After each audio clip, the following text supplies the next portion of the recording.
ചിറയൻകീഴിൽ പാമ്പ് കടിയേറ്റ് മരിച്ച കുട്ടിയുടെ ചെറിയ കുട്ടിയാണ്, 6-7 വയസ്സേ ഉള്ളൂ.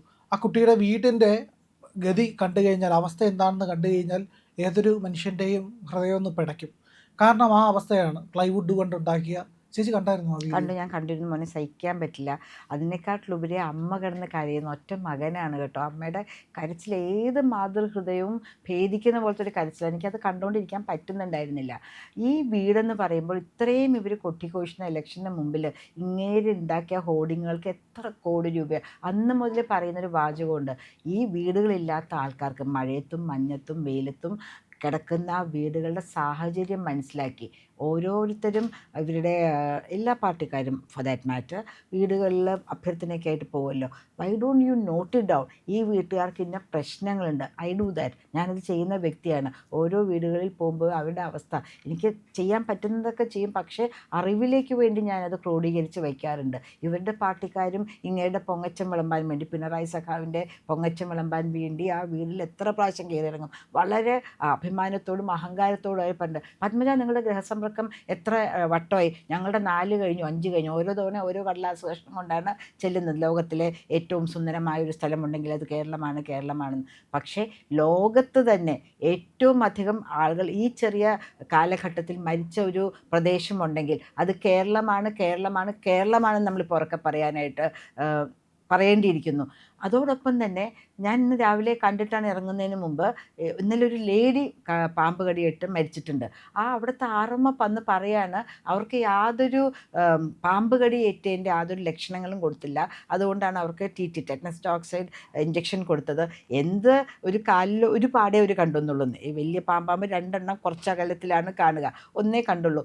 ഇത് കണ്ട ടെറ്റനസ് ഇഞ്ചക്ഷൻ കൊടുക്കേണ്ട ആവശ്യം എന്താ? അത് ഇരുമ്പ് എന്തെങ്കിലും സമ്പർക്കത്തിൽ മുറിവിന് വന്ന മുറിവെന്ന് പറഞ്ഞാൽ അങ്ങനെ അതായിട്ടുള്ളതില്ല. അല്ലാണ്ട് വെറുതെ ടെറ്റനസ് കൊടുക്കേണ്ട, അതിനും കുറച്ച് ആഫ്റ്റർ ഇഫക്ട്സ് ഒക്കെ ഉണ്ടെന്നാണ് നമ്മൾ മനസ്സിലാക്കുന്നത്. അപ്പോൾ എന്ത് വന്നാലും ടെറ്റനസ് ടോക്സൈഡ്. പട്ടി കടിയേറ്റ് വന്നാൽ പോലും, എന്നെ പട്ടി കടിച്ചു എന്ന് പറഞ്ഞാൽ പോലും ആദ്യം ടെറ്റനസ് കൊടുക്കും. പട്ടിയുടെ പല്ലിൽ ടെറ്റനസിനെ സംബന്ധിച്ച് എന്താ ഉള്ളത്? അപ്പോൾ ഇവർ പ്രോട്ടോക്കോൾ ഇപ്പോൾ വീണ മാഡം ഇറക്കിയിട്ടുണ്ട് ഹോസ്പിറ്റലിലേക്ക്. ഇങ്ങനെ ആദ്യം വരുന്ന രോഗികൾ ഇങ്ങനെ ചെയ്യണം, കയ്യിൽ ടാഗ് ഇടണം, അതിടണം ഇതിടണം എന്നൊക്കെ പറയുന്ന അവസരത്തിൽ ജനങ്ങൾക്കും ഒരു പ്രോട്ടോക്കോൾ കൊടുക്കണം. നിങ്ങൾ ഇന്ന കാര്യങ്ങൾ മനസ്സിലാക്കി ഇവരോട് പറയണം. ഇവർ പറയുന്നുണ്ട് എനിക്ക് ഡബിൾ വിഷൻ വരുന്നുണ്ട്, എനിക്ക് ഇന്ന പ്രശ്നങ്ങളുണ്ട്. അത് പാമ്പ് കടിക്ക് സഹജമായിട്ട് വരുന്ന കാര്യങ്ങളൊക്കെ ഈ ലേഡിയും പേഷ്യൻറ്റും ബൈസ്റ്റാൻഡേഴ്സും പറയുമ്പോൾ പോലും അതൊന്നും ശ്രദ്ധിക്കാണ്ടാണ് ഇവർ നിൽക്കുന്നത്. അദ്ദേഹം കടിച്ചോ എന്നൊക്കെയാണ് ചോദിച്ചത് അവരോട്. അതോടൊപ്പം തന്നെ ഏറ്റവും രസകരമായ കാര്യം, ആ ഡോക്ടർ പറയുന്നത് ഇവരൊന്നും ബാത്റൂമിൽ പോട്ടെ എന്ന് പറഞ്ഞ സമയത്ത് കുറേ അടിപിടി കേസുകൾ വന്നു. അപ്പോൾ ഡോക്ടർമാരുടെ ശ്രദ്ധയൊക്കെ അതിലേക്കായി. പിന്നെ ഇവർ തിരിച്ചു വന്ന് ഇവർ കൊളാപ്സ് ചെയ്യുന്നത് വരെ അടിപിടി കേസാണ് നോക്കിക്കൊണ്ടിരുന്നതെന്ന്. അപ്പം നമുക്ക് എവിടെയാണ് ഒരു ആരോഗ്യ രംഗത്ത് വളരെ ക്രിട്ടിക്കലായിട്ട് കൊണ്ടുവരുന്നൊരു പേഷ്യൻറ്റിനെ റെഫർ ചെയ്ത് മാറ്റാനാണ് ഇവർക്ക് ഏറ്റവും വലിയ ജിജ്ഞാസ. പ്രിയൻ കേട്ടിട്ടുണ്ട്, നമ്മളൊക്കെ ജേർണലിസ്റ്റ് ആയിരിക്കുന്ന സമയത്ത് ഒരു മൃതദേഹം ഒരു സ്ഥലത്ത് ഒരു പുഴയിൽ അടിഞ്ഞാൽ പോലീസുകാരന് കുത്തി അടുത്ത പോലീസ് സ്റ്റേഷൻ്റെ പരിധിയിലേക്ക് മാറ്റുന്നത് കേട്ടിട്ടുണ്ട്.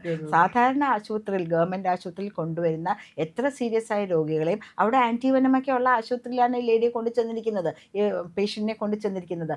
അവർക്ക് അവിടെ ഒരു ഇഞ്ചക്ഷൻ കൊടുത്താൽ ജീവൻ രക്ഷിക്കാമെന്നിരിക്കുന്ന സാഹചര്യത്തിൽ എന്തിനതിനെ കുത്തി മാറ്റണം? അല്ലെങ്കിൽ എന്തിന് അവർക്ക് കൃത്യസമയത്ത് ചികിത്സ കൊടുക്കാൻ പറ്റുന്നില്ല? ഈ വീട്ടിലെ കാര്യത്തിലേക്ക് വരികയാണെങ്കിൽ ഭൂമിയുടെ അടിയിൽ നിന്നാണ് ഈ പാമ്പ് തുരന്ന് വന്നിരിക്കുന്നത്.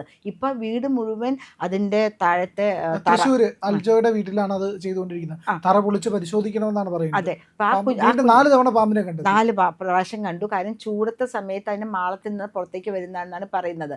അവിടെ മൂത്ത കുട്ടി രക്ഷപ്പെട്ടിട്ടുണ്ട്.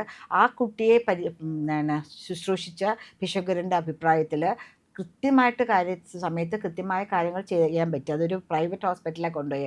നമ്മളിപ്പോൾ 2 വട്ടം ചിന്തിക്കേണ്ടിയിരിക്കുന്നു. കാരണം പ്രൈവറ്റ് ഹോസ്പിറ്റലിൽ പൈസ കൂടുതലാണെന്ന് പറഞ്ഞിട്ടാണ് പാവങ്ങളെല്ലാവരും നിന്ന നിപ്പിലോടി ഗവൺമെൻറ് ഹോസ്പിറ്റലിൽ കൊണ്ട് അവിടെ ഇട്ടിരിക്കുകയാണ്. നമ്മൾ കാണാറുണ്ട്, ആംബുലൻസിന് ഇറക്കണമെങ്കിൽ പോലും ഇതൊന്ന് തീരുമാനമാവട്ടെ എന്നിട്ട് ഇറക്കാം. അപ്പോൾ ബോട്ട് ഡെഡ് എന്ന് പറയാമല്ലോ, കൊണ്ടുവന്നത് തന്നെ മരിച്ചു എന്ന് പിന്നെ വേറെ ഒന്നും അവർക്ക് എഴുതേണ്ട ആവശ്യമില്ലല്ലോ. അങ്ങനെ ആംബുലൻസിൽ വെയിറ്റ് ചെയ്യുന്ന കാര്യങ്ങൾ പോലും നമ്മൾ കാണുന്നുണ്ട് ഗവൺമെൻറ് ഹോസ്പിറ്റലിൽ. അപ്പോൾ എത്ര രൂപയായെന്ന് ശ്രദ്ധിക്കേണ്ട ആൾക്കാരുകൾ അവരുടെ പ്രിയപ്പെട്ടവരെയും കൊണ്ട് പ്രൈവറ്റ് ഹോസ്പിറ്റലിലേക്ക് ഓടുന്നുണ്ടെങ്കിൽ അത് ഇവിടുത്തെ ഗവൺമെൻറ് മെഷീനറിയുടെ പാളിച്ചയായിട്ട് തന്നെ നമ്മൾ കാണണം. അല്ലേ? അതെ, ഇത്ര തീർച്ചയായിട്ടും. കൊട്ടിച്ച് നമ്മുടെ ലോകോത്തര നിലവാരമുള്ള ഹോസ്പിറ്റലാണെന്നൊക്കെ പറയുമ്പോൾ പോലും ഇവിടെ സാധാരണക്കാർക്ക് കിടപ്പാടമില്ല, അല്ലേ? അല്ല, ഇതിനകത്ത് പാമ്പുകൾക്ക് മാളമുണ്ട്, പറവകൾക്ക് ആകാശമുണ്ട്, മനുഷ്യപുത്രന് തലചായ്ക്കാൻ മണ്ണിലിടമില്ല എന്ന് പാടിയ ഇവരുടെ കവി തന്നെയാണ്. പാമ്പുകൾക്ക് പക്ഷെ ഇപ്പം മാളമില്ലാതെയായി മാറിക്കൊണ്ടിരിക്കുന്നു. അതുകൊണ്ടാണ് അവർ മാളം വിട്ട് വീടുകളിലേക്ക് വന്ന് നമ്മളെ കടിക്കണമെന്നും കൊല്ലണമെന്നും വിചാരിച്ചിട്ടൊന്നുമല്ല. ഒരു അനക്കം ഉണ്ടാകുമ്പോൾ അവർ ബേസിക് ഇൻസ്റ്റിങ്ക്റ്റ് ആണ്. അതന്നെ അതാണ് ഞാൻ പറയുന്നത്. ഒരു അനക്കം കാണുമ്പോൾ അവർ അതിനെ കടിക്കും, അത്രയേ ഉള്ളൂ. അപ്പം ഞാൻ പറയുന്നത് ആദ്യം ജനങ്ങളുടെ ആവാസ വ്യവസ്ഥ നന്നാക്കുക. അതോടൊപ്പം തന്നെ സഹജീവി ഞാൻ ഉദ്ദേശിച്ച മിണ്ടാപ്രാണി എന്നൊക്കെ പറയുമല്ലോ, അങ്ങനത്തെ ഉള്ള ജീവികളുടെ ആവാസ വ്യവസ്ഥയും സുരക്ഷിതമാക്കുക. ഞാനൊരു കൗൺസിലറായിരുന്നു. ഇവിടെ ഏത് വീടുകൾക്കാണ് വെള്ളം താഴേക്ക് ഇറങ്ങാനുള്ളൊരു വ്യവസ്ഥയുള്ളത്? ഈ വലിയ അപ്പാർട്ട്മെൻറ്റ് സമുച്ചയങ്ങൾക്ക് ഉൾപ്പെടെ കൊച്ചു വീടുകൾക്ക് എല്ലാം സിമെൻ്റ് ഇട്ട് മിറ്റ് അടച്ചു കളഞ്ഞിരിക്കുന്ന, ഇന്റർലോക്ക് ഇട്ടാൽ മതി, വെള്ളം ഇറങ്ങും. പക്ഷെ കുറച്ച് അതുപോലും എന്നാലും ചെയ്യില്ല. സാധാരണ കുറേ പോലെ സാധാരണ ഇറക്കില്ല. ഈ കൊച്ചു കാനുകളിൽ കൂടെ ഇറങ്ങി വേണം വെള്ളം ഇതിലെത്താനായിട്ട്. ഇപ്പം ഇവിടെ എറണാകുളത്താണെങ്കിൽ തേവര പേരണ്ടൂർ കനാലാണ് കൊണ്ടുപോകുന്ന വെള്ളം കായലിലേക്ക് കൊണ്ടുപോകുന്ന സ്ഥലമെന്ന് പറയാം. അവിടം വരെ എത്തുമ്പോൾ ആ സ്ഥലങ്ങൾ മുഴുവനും റോഡിൻ്റെ വീതിയിലാണ് വെള്ളം ഒഴുകുന്നത്. ഈ ഇത്രയുള്ള കാനിൽ കൂടെ എങ്ങനെ പോകും? മുഖ്യൻ്റെ ഭാര്യയും മിസ്സസ് മുഖ്യനും എന്താണ് പറയുക, കുമാരി ശ്രീമതി മുഖ്യൻ എന്ന് പറയാൻ പറ്റില്ല, വീണയെ ഞാൻ പറയുകയാണ്, കുമാരി മുഖ്യനും പേരക്കുട്ടി പൗത്രൻ മുഖ്യനും ഒക്കെ കൂടെ പല സ്ഥലത്തും ഹോളണ്ടിലൊക്കെ പോയിട്ട് വന്നിട്ട് പറഞ്ഞു ഗീവ് റൂം ഫോർ റിവർ എന്ന് പറഞ്ഞു. നമ്മൾ റൂമല്ല, നമ്മൾ റോഡും നമ്മളുടെ എല്ലാ പ്രദേശങ്ങളും കൊടുത്തിരിക്കുകയാണ്. നമ്മളുടെ ഇതിലേക്ക് തിരിച്ചു വരികയാണെങ്കിൽ കാനയിൽ നിറയെ പ്ലാസ്റ്റിക് ആണ്, നിറയെ പ്ലാസ്റ്റിക്, കാനയിൽ കൂടെ പാമ്പ് ഒഴുകി പോകുന്നത് നമ്മൾ കാണുന്നുണ്ട്. പനമ്പള്ളി നഗർ സിറ്റിയുടെ നടുക്ക് താമസിക്കുന്ന എൻ്റെ വീട്ടിൽ പാമ്പിനെ കണ്ടു, പേടിച്ചു. അപ്പോൾ അപ്പുറത്ത് തന്നെ ഒരു സ്നേക്ക് കാച്ചർ ഉണ്ട്, വിദ്യ എന്ന് പറഞ്ഞിട്ട്. ഷീസ് ക്വാളിഫൈഡ്, ലൈസൻസ് ഉള്ള മാഡമാണ്. അവരെ വിളിച്ചു വെച്ച് അവരൊന്നും പേടിക്കേണ്ട, അത് ചേരയാണ് എന്ന് പറഞ്ഞു. ചേര കടിച്ചാലും മത്താഴം മുടങ്ങുമെന്ന് നമ്മൾ കേട്ടിട്ടുണ്ടല്ലേ? സോറി, പ്രശ്നമുണ്ട്. അപ്പം ഞാൻ പറയുന്നത് സിറ്റിയുടെ നടുക്ക് പോലും നമുക്ക് പാമ്പിനെ കാണുന്നു. കുറച്ച് നാൾ മുമ്പാണ് ഇവിടെ KSEBയുടെ BTHൻ്റെ അവിടെ ഏറ്റവും വലിയ പെരുമ്പാമ്പിനെ കണ്ടത്. അപ്പോൾ ചോദിച്ചപ്പോൾ അവർ പറഞ്ഞ് ലോങ് ഡിസ്റ്റൻസ് വരുന്ന ബസ്സുകളുടെ ഉള്ളിൽ കയറി അത് പതുങ്ങിയിരിക്കുന്നു. ഇപ്പോൾ ബാംഗ്ലൂരിൽ നിന്നോ ചെന്നൈയിൽ നിന്നൊക്കെ വരുന്ന ബസ്സുകൾ എവിടെയെങ്കിലുമൊക്കെ ഒന്ന് ഒതുക്കി വിടുമ്പോൾ അവിടെ നിന്ന് കയറി വരുന്നതാണെന്നാണ് ഒരു എക്സ്പ്ലനേഷനായിട്ട് പറഞ്ഞത്. പക്ഷേ ഒരു ദിവസം എടുത്തു ആ പാമ്പിനെ താഴെ ഇറക്കാൻ എന്നുള്ളതാണ് അതിലെ ഏറ്റവും പ്രധാനപ്പെട്ട കാര്യം. എല്ലാവരും വന്ന് കൊണ്ടുപോയി. അതൊരു ആഘോഷമാവുമെന്നോന്ന് പോലും എനിക്ക് സംശയം തോന്നുന്നു. ഒരു മനുഷ്യജീവൻ പൊലിഞ്ഞതിനെ ആഘോഷമാക്കി മാറ്റുവാനായിട്ട് മീഡിയ ശ്രമിക്കുന്നു എന്നൊരു സംശയം പോലും എനിക്കുണ്ട്. അവരുടെ ദുരിതം കാണിക്കുന്നു, അത് കാണിക്കുന്നതിനൊരു രീതിയുണ്ട് പ്രിയൻ. ഇപ്പം നമ്മുടെ വെടിക്കെട്ട് ശാലയിൽ അപകടത്തിൽ മരിച്ച അല്ലെങ്കിൽ പരിക്കേറ്റ ആൾക്കാർ വീട്ടിൽ പോകുമ്പോൾ ക്വസ്റ്റ്യൻസ് ചോദിക്കുന്ന ആങ്കറിൻ്റെ ശബ്ദത്തിൽ ഞാൻ കാണുന്നത് മനുഷ്യത്വമല്ല, ഒരു എക്സൈറ്റ്മെന്റ് ആണ് കാണുന്നത്. Exactly you said it. ആ ഒരു മനുഷ്യത്വം അവരിൽ നിന്ന് നഷ്ടപ്പെട്ടിരിക്കുന്നു എന്ന് എനിക്ക് തോന്നുന്നുണ്ട്. ആങ്കറുകൾ ഞാനാണ് ആദ്യം പറയുന്നത് എത്രയും വേഗം സ്റ്റുഡിയോയിൽ എത്തിച്ചിട്ട് എയർ ചെയ്യണം എന്നുള്ളതിൽ. അപ്പം അങ്ങനെ പറഞ്ഞു എനിക്കൊന്നും കിട്ടുന്നില്ല മോളെ എന്ന് പറയുന്നുണ്ട്. പക്ഷേ മനുഷ്യത്വമില്ലാത്തൊരു പെരുമാറ്റം നമ്മൾ ജേർണലിസ്റ്റുകളുടെ ഇടയിലും കാണുന്നുണ്ട്. അതെ, ഒരു ജേർണലിസ്റ്റ് അബ്ജോദ് വർഗീസ് എന്ന് പറഞ്ഞ ഏഷ്യാനെറ്റ് ഇരിക്കുന്ന ആള് പറഞ്ഞു സനാതനധർമ്മം പകർച്ചവ്യാധിയാണ്, അതിനെ ഉന്മൂലനം ചെയ്യണമെന്ന്. പകർച്ചവ്യാധി ഉന്മൂലനം ചെയ്യണമെന്ന് വേണ്ട എന്ന് പറഞ്ഞു കഴിഞ്ഞാൽ ഹിന്ദുക്കളെ പിടിച്ചേർത്ത് കഴുത്ത് വെട്ടണമെന്നാണ് ഇൻഡയറക്റ്റ് ആയിട്ട്. വീടിനോട് പറഞ്ഞാൽ മതി പകർച്ചവ്യാധി എന്ന പൊട്ടി വിചാരിച്ചോളൂ. ഇനി സനാതന ധർമ്മത്തിന്റെ ജീനുകൾ അന്വേഷിച്ച് കുറെ ആരോഗ്യ പ്രവർത്തകരായിരിക്കും. ഇതാണ് മാധ്യമപ്രവർത്തനം. ജിമ്മി ജെയിംസ് പറയാണ് പ്രധാനമന്ത്രി ചാണകത്തലയനാണെന്ന്. ഇവന്റെയൊക്കെ നിലവാരം വന്നിരുന്നു സംസാരിച്ചൊരു, ഞാൻ പേര് പറഞ്ഞാലും മാന്യ വ്യക്തി പറയാണ്, എനിക്കത് പറയാൻ പറ്റില്ല. അമിത്ഷാജീനെ മുമ്പിൽ ചേർത്തിട്ട് എന്താണ് അമിത്ഷാ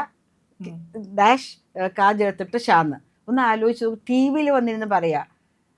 അപ്പം ഇങ്ങനെ എന്തും പറയാമെന്ന് പറഞ്ഞ കാര്യമില്ല. ഇപ്പം പ്രിയൻ പറഞ്ഞ ഇതിലേക്ക് വരികയാണെങ്കിൽ എനിക്കൊരു കൈകൂപ്പി ഞാൻ അഭ്യർത്ഥിക്കുകയാണ്, ഇനിയും ഈ കാര്യങ്ങൾ ആവർത്തിക്കാതിരിക്കാൻ. പാമ്പുകടി പോലെയുള്ള, അതുപോലെ കീരി ഓടി, നമ്മുടെ സിറ്റിയുടെ നടുക്ക് കൂടെ കീരി ഓടി നടക്കുകയാണ്. കാരണം അവിടെ മുഴുവൻ വേസ്റ്റുകളൊക്കെ കൂട്ടിയിട്ട് ആവാസ വ്യവസ്ഥ നമ്മൾ ഉണ്ടാക്കി വയ്ക്കുക. പാമ്പ്, കീരി, എലി വരുമ്പോഴാണ് കീരി വരുന്നത്, കീരി വരുമ്പോൾ പാമ്പ്.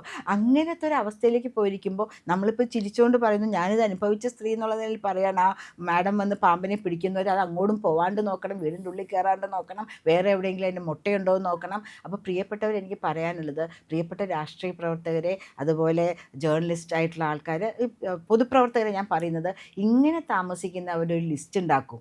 പ്രിയൻ ഇപ്പം നിങ്ങൾ പറയും, ഓ പ്രധാനമന്ത്രി ആവാസ് വ്യവസ്ഥ എന്തെന്ന് അവിടെ ശൗചാലയം ഉണ്ടാക്കി കൊടുത്തു, അത് ഇത്. യു പിയിൽ പോയൊരു വ്യക്തി എന്നുള്ള ഞാൻ പറയും, എന്ത് നല്ല വീടുകളാണ് അത് പണിത് വരുന്നത്, എന്തുകൊണ്ട് നമ്മൾ ചെയ്യുന്നില്ല? ഇപ്പം ഈ മരിച്ച കുട്ടിയുടെ വീട്ടിലേക്ക് നമ്മൾ പോവുകയാണെങ്കിൽ പ്ലൈവുഡ് അടിച്ച വീട്ടിൽ എങ്ങനെ അവർക്ക് താമസിക്കാൻ പറ്റും ഒരു മഴ സമയത്ത്? എന്താണ് അവർക്ക് കിട്ടുന്ന പ്രൊട്ടക്ഷൻ? എന്തിനു വേണമെങ്കിലും അതിൻ്റെ ഉള്ളിലേക്ക് കയറി വരാമല്ലോ. പ്രിയൻ, ഇങ്ങനെയുള്ള അവസ്ഥകൾ ഉണ്ടാവാണ്ടിരിക്കാൻ ആശുപത്രികളും കൂടെ ഒന്ന് മാറേണ്ടതുണ്ട്. തീർച്ചയായിട്ടും. അതല്ല സമീപനം, മനുഷ്യത്വമില്ല. കാരണം പ്രൈവറ്റ് ആശുപത്രിയിൽ കിട്ടുന്ന കിമ്പളം എന്ന് പറഞ്ഞാൽ ഡോക്ടറിന് മാത്രമേ ഉള്ളൂ. പ്രൈവറ്റ് പ്രാക്ടീസ് എന്ന് പറഞ്ഞാൽ അവിടെയുള്ള ആൾക്കാർക്ക് കിട്ടുന്നില്ല. ഗവൺമെൻറ് ആശുപത്രികളിൽ ശരിക്കും പറയുകയാണെങ്കിൽ സൗകര്യങ്ങളൊക്കെ ഉണ്ട്, പഴയത് വെച്ച് നോക്കുമ്പോൾ സൗകര്യങ്ങളുണ്ട്. ഇപ്പോൾ ഗവൺമെൻറ് ജനറൽ ആശുപത്രിയിൽ എറണാകുളത്തിൽ ഒരു 5 സ്റ്റാർ ലിസി ഹോസ്പിറ്റലൊക്കെ കിടപിടിക്കുന്ന പോലത്തെ വലിയ ബിൽഡിങ്സും സ്ട്രക്ചേഴ്സൊക്കെ വരുന്നുണ്ട്. പക്ഷേ അതിൻ്റെ ടോയ്ലറ്റ് മെയിൻ്റനൻസ്, അതാണ് പലരും അവിടെ പോവാത്തത്. അതുപോലെ മരുന്നുണ്ടെങ്കിലും അവർക്ക് ചിലപ്പോൾ പേടിയും ഉണ്ടാകും, ഇത് കുത്തിവെച്ചാൽ എന്തെങ്കിലും പ്രശ്നമാകും. പ്രൈവറ്റ് ആശുപത്രിയിൽ ഇത്രയും പ്രശ്നങ്ങൾ കാണുന്നില്ല. ഗവൺമെൻറ് ആശുപത്രിയിലെ ഡോക്ടർമാരെയും സ്റ്റാഫിനെയും പീനലൈസ് ചെയ്യാനുള്ളൊരു ത്വര കൂടിയുണ്ട്. അപ്പോൾ അവർ 2 വട്ടം ആലോചിച്ചിട്ടേ കാര്യങ്ങൾ ചെയ്യുന്നുള്ളൂ. ഇങ്ങനെ മനുഷ്യത്വപൂർണ്ണമായ ഒരു സമീപനം ഈ പറയുന്ന സർക്കാർ ആശുപത്രിയിൽ നിന്ന് ഉണ്ടാവേണ്ടതുണ്ട്. അവരത് ചെയ്യുന്നില്ല എന്നുള്ള ഒരു വാസ്തവമാണ്. തീർച്ചയായിട്ടും. ഇവർ ഫ്ലോറൻസ് നൈറ്റിംഗേൽ എന്നൊക്കെ പറഞ്ഞ് ദീപമൊക്കെ പിടിച്ചാണ് നഴ്സുമാരൊക്കെ ഇതെടുക്കുന്നത്, ഡോക്ടർമാർക്ക് അതുപോലെയുണ്ട്. പക്ഷേ അത് ആ കോളേജിൻ്റെ പടി ഇറങ്ങുന്നതോടെ അവിടെ തന്നെ ഭദ്രമായി സൂക്ഷിച്ചിട്ടാണ് വരുന്നതെന്ന് തോന്നുന്നു. പൊതുജീവിതത്തിലേക്ക് വരുമ്പോൾ സ്റ്റെത്തസ്കോപ്പ് ഇട്ട് നടക്കുമ്പോൾ അവരിൽ വേറൊരു ആളാണ് പ്രവേശിക്കുന്നതെന്ന് കൂടെ നോക്കുന്നു. ഇനിയുള്ള ഇതുപോലെ പാമ്പ് കടിയേറ്റ് കൊച്ചു കുഞ്ഞുങ്ങൾ, ഇത് വയസ്സായ ആൾക്കാരായിട്ട് ഒരു നല്ല അവസ്ഥയല്ല, മരിക്കാനായിട്ടൊരു നല്ല അവസ്ഥയില്ല. അത്രമാത്രം വേദന സഹിച്ചാണ് മരിക്കുന്നത്. ജീവിച്ചിരിക്കുന്നവരാണ് അതിൻ്റെ ദുരന്തം പേറേണ്ടത്. അവർക്കറിയില്ല ഇനി ആ വീട്ടിൽ നിന്ന് എത്ര പാമ്പ് വരും, ഉറക്കത്തിൽ ഞങ്ങളെ കടിക്കുമോ എന്ന്. അവിടെ മരിച്ച 2 കുട്ടികളും രാത്രി 2 മണിക്കിരുന്ന് കരഞ്ഞപ്പോൾ അമ്മ വിചാരിക്കുന്നത് രാത്രി കഴിച്ച എന്തോ ഭക്ഷണത്തിൻ്റെ പ്രശ്നമാണെന്നാണ് അവർ വിചാരിക്കുന്നത്. അവർക്കറിയുന്നില്ല പാമ്പ് തിരിച്ച് കടിച്ചിട്ട് പോയി, പിന്നെയും ആ പാമ്പ് കയറി വരുന്നു. ചുറ്റും നാട്ടുകാരാണ് കൂടി നിൽക്കുന്നത്. ഈ പോലീസോ അല്ലെങ്കിൽ നമ്മളുടെ ഫോറസ്റ്റ് എന്നുള്ള ആൾക്കാരോ അവരാരും തന്നെ വരുന്നില്ല. അപ്പോൾ അങ്ങനത്തുള്ള കാര്യങ്ങളും കൂടെ ഗവൺമെൻറ് ഇനി പെട്ടെന്ന് ശ്രദ്ധിക്കണം. മഴ വരുന്നത് വരെയെങ്കിലും ശ്രദ്ധിക്കണം എന്നാണ് ഒരു അമ്മ എന്നുള്ള നിലയിൽ, ഒരു പൊതുപ്രവർത്തക എന്ന നിലയിൽ, ഒരു സാമൂഹ്യ പ്രവർത്തക എന്ന നിലയിൽ എനിക്ക് വിനീതമായി അഭ്യർത്ഥിക്കാനുള്ളത്.